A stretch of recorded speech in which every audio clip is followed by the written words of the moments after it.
On connaît la lithothérapie pour les humains, qui utilisent donc les pierres et les minéraux pour leurs propriétés énergétiques et leurs vertus thérapeutiques, mais saviez-vous que les animaux aussi peuvent en bénéficier? Bonjour, je suis Sylvie Chèvre, comportementaliste interprète animalière et passionnée depuis près de 20 ans par la relation homme-animal ainsi que par les approches énergétiques. Donc aujourd'hui, j'aimerais partager avec vous quelque chose qui me tient à cœur et qui concerne la lithothérapie appliquée aux animaux.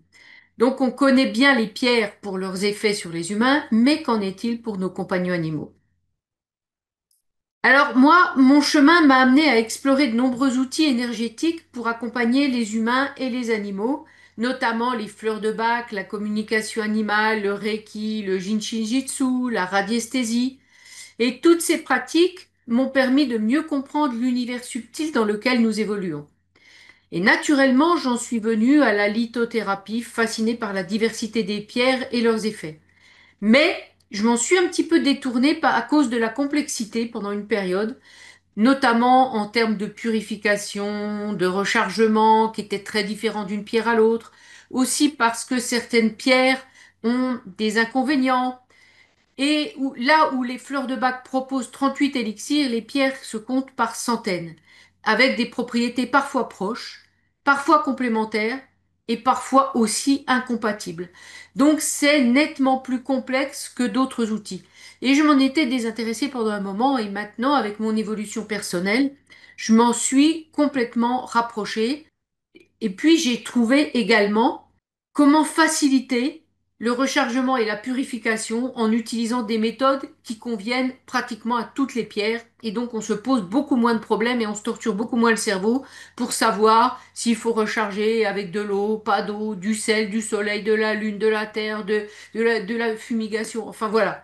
Et aujourd'hui, j'ai trouvé des méthodes qui conviennent pratiquement à toutes les pierres et qui facilitent beaucoup les choses. D'où je me suis réintéressée et replongée dans l'univers des pierres. Alors, maintenant, en quoi les pierres peuvent aider nos animaux? Eh bien, bien sûr, elles ne remplaceront jamais un suivi vétérinaire, ni un suivi médical pour nous d'ailleurs, mais elles peuvent être un soutien vibratoire très précieux dans un certain nombre de cas. Par exemple, l'améthyste peut apaiser l'anxiété ou favoriser un meilleur sommeil. Alors, c'est encore mieux quand on l'associe à d'autres pierres, d'où les combos que je propose.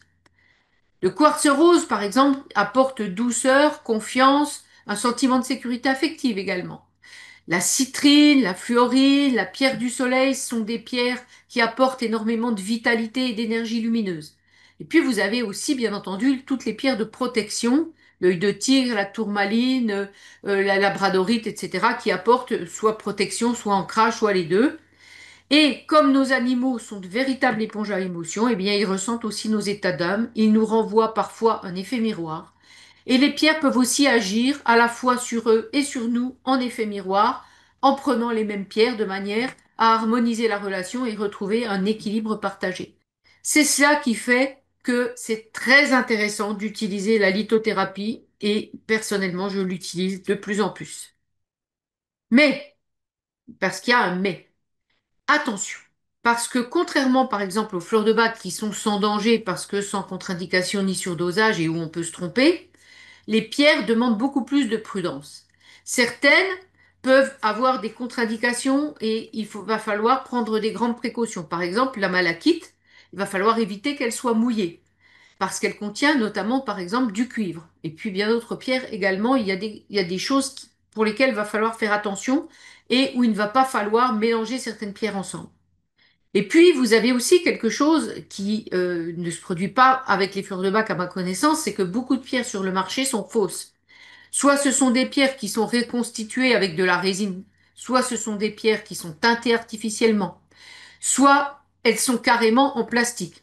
Si je prends par exemple un cas qui est typique, c'est la citrine. La citrine naturelle, surtout quand on la veut en taille assez grosse, elle est très chère et elle est rare. Et donc, il y a énormément de fausses citrines qui circulent sur le marché qui sont des améthystes teintés. Et bien évidemment, l'améthyste teintée, elle a la propriété de l'améthyste et pas celle de la citrine.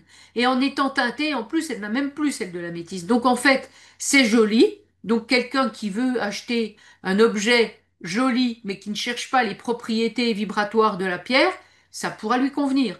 Maintenant, quelqu'un qui veut ces pierres-là pour le côté thérapeutique et vibratoire, il ne pourra pas avoir l'équivalent de ce qu'il aura avec une citrine naturelle. Et donc, attention à tout ça, et ça, malheureusement, vous ne le savez pas la plupart du temps. Et puis, il y a également certaines associations qui peuvent créer des effets indésirables si elles sont mal choisies. C'est pour tout cela qu'il est important de se tourner vraiment vers des personnes qui sont formées et ne pas acheter n'importe où au hasard. Alors, après toutes ces années d'expérience, et puis surtout ces derniers temps où je me suis vraiment replongée dans tout ça, en y passant beaucoup de temps et avec énormément d'intérêt, j'ai eu envie de créer des bijoux vibratoires uniques pour les humains comme pour les animaux. C'est dans ce contexte qu'est née ma démarche de mémoire d'âme. Chaque création est le fruit d'un entretien individuel pour cerner vos besoins ou ceux de votre animal. Donc je ne fais pas une boutique où je vends tout un tas d'objets ou de pierres. C'est pas le but. Mon but, c'est vraiment de vous accompagner dans vos relations avec vos animaux pour vous aider, vous en tant qu'humain, lui en tant qu'animal, et dans votre relation ensemble. Et c'est surtout dans cet objectif-là que j'ai créé Mémoire d'âme. Donc je vais vous voir dans un entretien, voir avec vous quels sont vos besoins ou ceux de votre animal, voir les pierres que je peux vous proposer et les associations que je peux vous proposer. Ensuite, nous allons décider ensemble et je compose soit votre bracelet, soit votre collier en pierre naturelle, pensé comme une vibration vivante, testée et ressentie avant de vous être proposé. Mais en même temps, pour répondre à des besoins qui sont fréquents, j'ai conçu quelques modèles, par exemple des bracelets standards, tels que Forme éclatante, qui associent la citrine, la pierre du soleil et la fluorine pour soutenir la vitalité. Ou Présence invisible, qui associe un certain nombre de pierres pour vous aider aussi dans des périodes difficiles de nos vies, qu'on vit malheureusement tous quand on a des animaux, qui est la perte d'un être cher. Et puis, notamment également des colliers d'ambre pour protéger naturellement les animaux. Mais les colliers d'ambre, évidemment que là, je les ai mis en modèle pour que vous voyez un petit peu ce que je propose, mais je ne les vends pas en standard dans la mesure où il faut les adapter à chaque animal en fonction de la taille.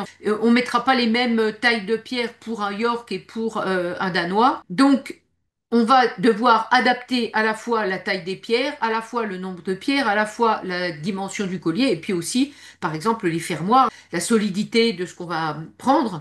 Et donc, tout ça fait que on ne pourra travailler que en individuel sur commande. Alors, la lithothérapie pour les animaux, utile ou pas? Eh bien, moi, je suis vraiment convaincue que oui. Et plus je l'utilise, plus je me rends compte de tout ce que ça peut apporter.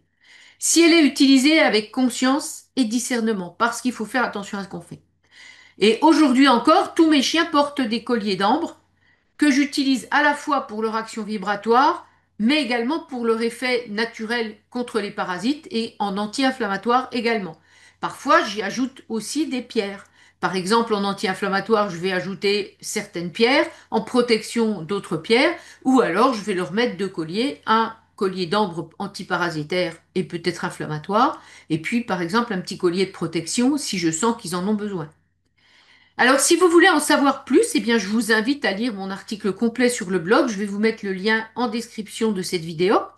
Et puis, si vous souhaitez découvrir mes créations, vous trouverez toutes les infos sur la page de mon site de Mémoire d'âme et je vous mets également cette page en description de la vidéo. Merci d'avoir suivi cette vidéo et surtout, prenez bien soin de vous et de vos animaux. À très bientôt!